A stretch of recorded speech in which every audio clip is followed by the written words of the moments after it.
In our last two videos, we covered the ingredients that can weigh mood down and the brain-loving nutrients that lift it up. Today, we'll consider simple foods that feed the gut-brain axis for steadier energy, clearer thoughts, and a calmer frame of mind. I'll share the research behind them and highlight some time-tested GAP tools like meat stock and ferments that nurture the gut lining, setting the stage for steadier mood and clearer thinking. So what is the gut-brain axis? About 90% of your body's serotonin is produced in the gut lining. There is a three-part messenger system that keeps the chatter going. The vagus nerve runs like a telephone line. The toxin response system sends red flag alerts, and friendly gut microbes pass along calming or stirring chemical signals. When the lining is irritated, those messages get scrambled. Inflammation rises, and the call to the brain sounds more like static than peace. Let's take a look at three recent studies. In Belgium in 2023, they found that adults with low microbial diversity scored twice as high on depression scales after 4 years. In Stanford in 2024, they found that eating 1/2 cup of fermented foods daily for 3 weeks correlated with a 30% drop in anxiety scores. And a Cambridge study in 2025 found that participants given butyrate, a short-chain fat, reported more mentally healthy days within just 1 week. Taken together, these findings point to one simple takeaway. The state of our gut seems to shape how our mind feels. When the gut is balanced, the signals it sends upstairs lean toward calm and clarity. When it's out of sorts, those same signals can lean toward distress. So GAPS stands for Gut and Psychology Syndrome. That's Dr. Natasha Campbell-McBride's traditional foods framework that removes difficult to digest and inflammatory foods for a season while giving your body easy to absorb broth, ferments, and healthy fats so the gut lining can mend. GAPS also includes detox baths, rest, and other lifestyle pieces. But today we're focusing on the food. We'll circle back to the rest on another day. If you'd like to look into this protocol for yourself, check out Dr. Natasha's first book, Gut and Psychology Syndrome. She's since written another, more in-depth book, Gut and Physiology Syndrome.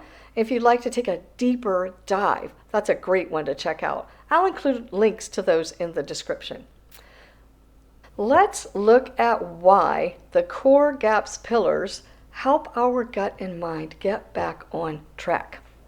First would be meat stock.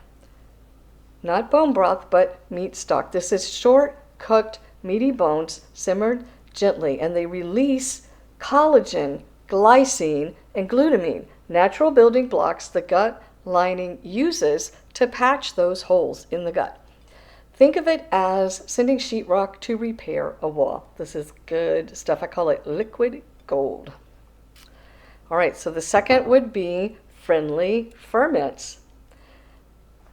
Small tastes of sauerkraut juice or kefir add lactic acid bacteria that can calm our toxin response system and crank out extra GABA, a cool down neurotransmitter. All right, so the third part of this is a temporary grain and refined sugar break.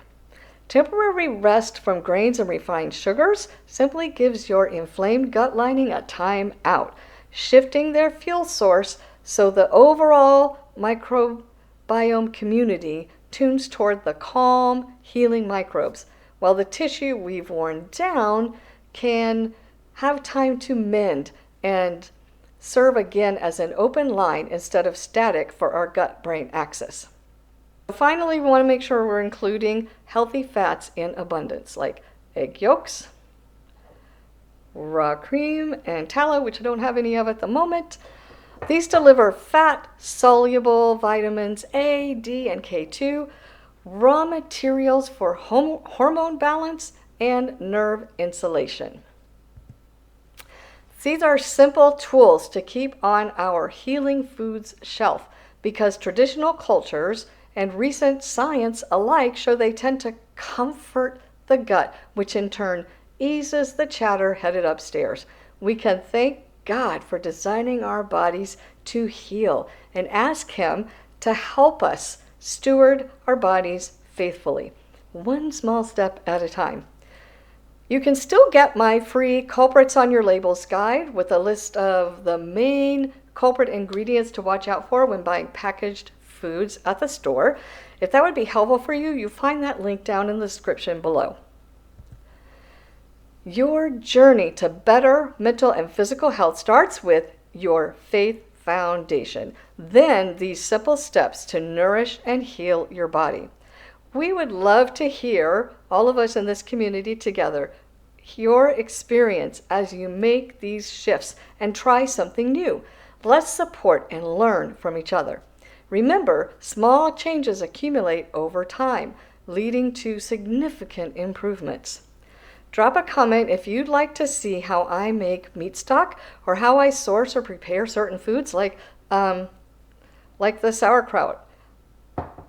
Possibilities are endless. I'd love to do that in a future video. I look forward to hearing from you, and I'll see you in the next video.